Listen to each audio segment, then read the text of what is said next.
What's going on, guys? Welcome back to the channel. I wanted to do a video today on replacing your deck belt. It's actually the only belt on these newer style snapper riders. These are the new old style. I say that because the old style was a rear engine rider, and for whatever reason they decided to bring them back. So these are the newer style. They look like this. Model numbers might vary, but my model number in particular is 7800951, and this will work on just about any rear engine rider of this vintage. So this is probably a couple years old. I'm already halfway through, but I'll just give you a quick description of how to get it off, and then I'll bring you along as I reinstall. So what you're going to do is start by taking off your plastic cover up here on the front. Set your deck all the way down. That'll give you the most access. And then remove the 3/8 screws. There's 2 on each side. One there and there. And I used a ratcheting wrench. And then 2 on the same locations on the other side. Then you're able to just kind of pop this cover up and slide it forward. You could totally remove it if you want to, but you don't have to. So what that'll do is when we go over to the other side, that'll give us the access we need. You can see there's our main pulley. Let me flip this on. And right here is our tensioner pulley. So that looks like this. It has a keeper, a bolt, and a nut. These are all 9/16. So you're just going to use your 9/16 wrench on the top and bottom right in here. This pulley sits up here like this, and loosen that pulley completely and pull it out. And then I also removed my keeper because it just sits there. After you've got that off, you can roll your belt off. The reason I say roll it off is on the other side there's just a little keeper, and if you roll this pulley while you're pulling the belt off, it'll be able to roll right past that keeper.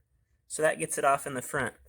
In the rear is a little bit of an unnecessary challenge, but that's just due to the design of the friction drive. There's a friction drive disc on the bottom of the crankshaft pulley, and that's keeping us from getting our belt out. So the procedure to get this off is to loosen or remove all 4 of your engine mounting bolts.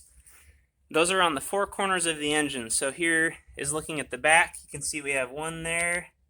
They're all 1/2 inch. 1 there. We have 1 right here that holds on our ground wires, and then 1 additional right there. What you can do is start by just trying them on the top with a wrench, and if you get lucky, your bolts are held in place enough that you can loosen the nuts off and don't need to hold them on the bottom side. That would be a big advantage. If you do have to hold them on the bottom, here's the setup to do that. I've just got a couple extensions together on my ratchet with a 1/2 inch socket. You can get the rear 2 pretty easy. The front 2, you're going to be angled a little bit like this. So I would recommend just using the ratchet on the bottom to hold those as best you can and remove them on the top. Don't try to use your ratchet on the bottom because it's just going to slip off. You're just using it to provide some force to hold that bolt from spinning. What I found is I need to remove the 2 that are on the left side of the mower, opposite the muffler, and fully loosen the 2 that are on the right. So you can see there, those are fully loose. And I went ahead and removed this front one and fully loose again here on the back. The next step, you're just going to stick something in between the frame and the bottom of the engine in order to lift the engine up as high as you were able to loosen it.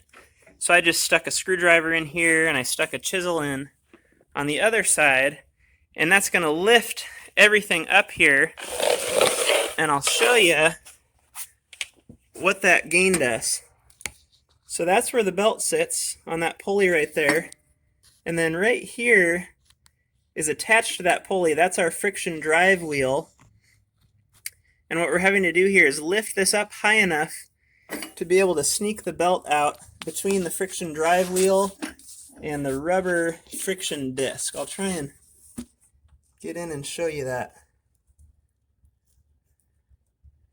So there's our kind of our jack shaft right there, but then behind that you see that black rubber wheel that rides on this crankshaft pulley in order to make the thing move. That's your traction drive. So by lifting that up, you can see I gained a gap between there and was able to slide the belt out. And now we'll slide the new one in, and I'll show you the part number on this. This is a Simplicity belt, but the part number is 1760506. So I'm just going to slide this in. We'll go through the keeper,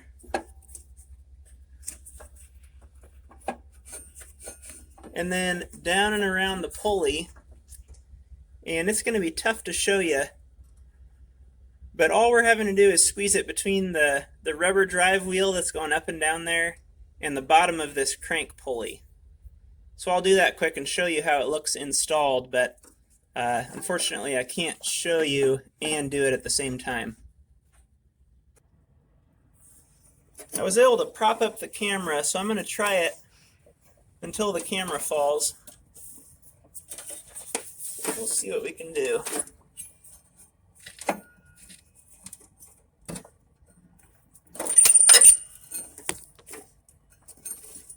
So you can see I'm just working it right in between here. I'm going to reach around the back now and finish it the rest of the way.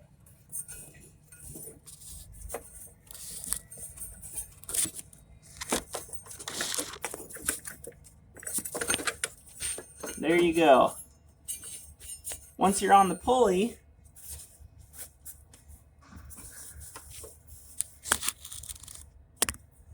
sorry about that. Once you're on the pulley, like so, then we can remove what we had holding our engine up. So I'm going to pull you back out here and show you that.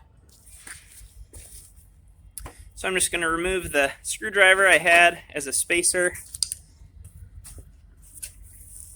and remove the chisel I had, and we'll tighten up our 4 1/2-inch nuts on our engine mounting bolts. And once we've got our engine bolts tightened down, a little trick there is if your bolt starts to spin and you've got a little bit of bolt exposed, you can hold the tip of the bolt with a needle nose pliers and continue to spin down and tighten the nut. Hopefully that'll help some of you. The next step is just to roll the belt back onto the front pulley. So I just started it on the left side here and rolled it around to get it past that keeper on the right side. And then we slide our tensioner pulley back on. You can see how the keeper goes to the inside and the belt is held on the inside. And this keeper slides into a slot to keep it in place. Our bolt goes through from the top with a washer under the top and down with our nylon lock nut on the bottom, and those are 1/2-inch. Sorry, 9/16 to tighten those down. Finally, I'm just going to reinstall my cover, and that's pretty simple with 2 cables coming out. We've got one down in the bottom, one towards the top in each of those cutouts, and our 2 3/8 bolts on each side.